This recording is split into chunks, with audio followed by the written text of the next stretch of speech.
So welcome back guys. तो चलिए इस वीडियो में आज हम बात करेंगे about an F1 car engine.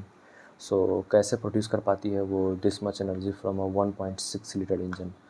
अगर हम नॉर्मली बोले तो एक फॉर्च्यूनर में आती है 2.8 लीटर की डीजल इंजन, जीप कॉम्पास में आती है 2 लीटर की इंजन। स्टिल वो इससे 5-6 गुना ज़्यादा पावर प्रोड्यूस कर पाती है with a 1.6 litre turbo charge plus hybrid engine. तो इस वीडियो में हम देखते हैं हर एक वो पॉइंट को। शायद ये 2 पार्ट का वीडियो होगा, तो इसमें हम डीपली देखेंगे हर एक वो पॉइंट को जिस कारण से एक F1 इंजन बनती है इतनी ज़्यादा एफिशिएंट और पावरफुल इंजन। सो सबसे पहले बात करते हैं एक F1 कार की इंजन की। So it comes with a 1.6 litre V6 turbo charge plus hybrid engine.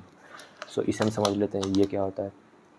तो हम F1 कार में हमें एक इंटरनल कंबसन इंजन भी मिलता है जो जनरली एक नॉर्मल कार्स में होती है, और प्लस हमें एक हाइब्रिड इंजन भी मिलता है, मतलब उसमें एक इलेक्ट्रिक मोटर भी लगी होती है। तो हम समझते हैं तो जनरली एक F1 कार में तो हमें टर्बो चार्जर इंजन देखने को मिलता है। तो अगर हम इन जनरल बात करें तो नॉर्मल कार्स में टर्बो चार्जर इंजन के साथ टर्बो लैग भी हमें मिलता है, जो कि इनिशियली हमें फ़ील होता है, जनरली ब्रेकिंग के समय फ़ील होता है। लेकिन अगर हम आइडियली बात करें कि F1 कार में तो टेक्निकली उसमें 0% टर्बो लैग होता है। तो ये कैसे डिसअपीयर होता है, how they manage to do this. इसमें बहुत सारे फैक्टर्स हैं। तो चलिए सबसे पहले हम बात करते हैं कि इतना छोटा इंजन से कैसे वो इतना पावर प्रोड्यूस कर पाता है विथ नो टर्बो लैग। तो सबसे पहले समझते हैं टर्बो लैग होता क्या है, ये हमें कब देखने को मिलता है। सो टर्बो लैग हमें एक टर्बो चार्जर इंजन में फ़ील होता है, जनरली ब्रेकिंग के समय फ़ील होता है, और जब इनिशियल एक्सेलरेशन हमें चाहिए होता है वहाँ पे हमें टर्बो लैग फ़ील होता है। ये होता क्या है बेसिकली, तो एक टर्बो चार्जर इंजन जो उसे फ्यूल और गैस का मिक्सचर चाहिए फॉर प्रोडक्शन ऑफ एनर्जी। तो जो गैसेस होती है वो एग्जॉस्ट गैस को ही टरबाइन में हम डालते हैं, और टरबाइन उसे फोर्सफुली इंजन में डालती है जिससे हमें एनर्जी मिलती है।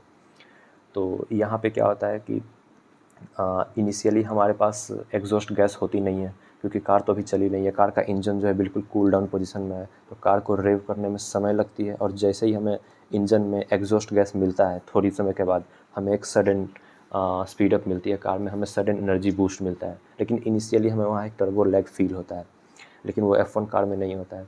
तो इसका सबसे बड़ा रीज़न है क्योंकि ये एक हाइब्रिड इंजन के साथ रहती है, एक एफिशिएंट हाइब्रिड इंजन के साथ। तो इसमें एक हाइब्रिड इंजन होती है जिसमें एक बैटरी लगा होता है, एक इलेक्ट्रिक मोटर लगा होता है। अब हमें देखना ये है कि इसे एनर्जी कैसे मिलता है। तो सपोज़ एक F1 कार जो होती है वो बहुत ही ज़्यादा हायर आरपीएम पे वर्क करती है, जहाँ एक नॉर्मल कार 6000 टू 7000 आरपीएम पे चलती है, एक formula 1 car around 50000 to 20000 RPM पे चलती है। तो आप इसी से इमेजिन कर सकते हो कि जब कार टॉप स्पीड पे होगी, जब कार हायर आरपीएम पे चल रही होगी, तो उसमें काफ़ी ज़्यादा हीट प्रोड्यूस होगा विद द टर्बो इंजन। तो ये जो हीट प्रोड्यूस होता है उसे हम सेव कर लेते हैं और इलेक्ट्रिक मोटर को दे देते हैं। और इलेक्ट्रिक मोटर क्या करती है, इससे अपनी बैटरी को चार्ज अप करती है उस समय जब मेरा टर्बो इंजन एक्टिवेट होता है। तो जब हमारा टर्बो इंजन एक्टिवेट होता है एट हायर स्पीड्स, उस समय हमारा बैटरी चार्ज हो रहा होता है। और एक तो इससे चार्ज होता है with the heatness of the turbo engine, और दूसरा जब हम ब्रेकिंग अप्लाई करते हैं तो काफ़ी ज़्यादा वहाँ हीट प्रोड्यूस होता है। ब्रेक कैलिपर्स में काफ़ी हीट प्रोड्यूस होती है, तो उस हीट को भी हम वेस्ट नहीं होने देते हैं, उस हीट को भी हम यूज़ करते हैं for the charging of battery, electric motor की बैटरी को। तो अब जब टर्बो लैग का समय आएगा, जब हम ब्रेक अप्लाई किए या फिर जब हम कार को इनिशियली लॉन्च कर रहे हैं, जहाँ हमें एनर्जी चाहिए लेकिन हमारा टर्बो इंजन कूल डाउन है, वहाँ पे टर्बो इंजन से हमें एनर्जी नहीं मिल सकती, क्योंकि टर्बो इंजन को एनर्जी प्रोवाइड करती है एग्जॉस्ट गैस, लेकिन वहाँ तो एग्जॉस्ट गैस में मिलेगा नहीं। तो उस समय जब टर्बो लैग फील होना चाहिए, हमारा जो इलेक्ट्रिक मोटर होता है वो एनर्जी प्रोवाइड कर पाता है, एडिशनल 160 टू 200 हॉर्स पावर वो प्रोड्यूस करता है। तो उसने जो एनर्जी सेव करके रखा था, वो जब कार हायर स्पीड्स पे थी, शुरुआत में जब हम कार को स्टार्ट करते हैं तो वो पहले से ही चार्ज होती है, और तो उस समय जब टर्बो लैग फील होना चाहिए तो हमें इलेक्ट्रिक मोटर से एनर्जी मिल जाती है। और वो स्टोर होती कैसे है, बाय द हीटिंग ऑफ जो इलेक्ट्रिक ब्रेक्स होता है, जो हीट होती है उससे वो चार्ज हो जाती है।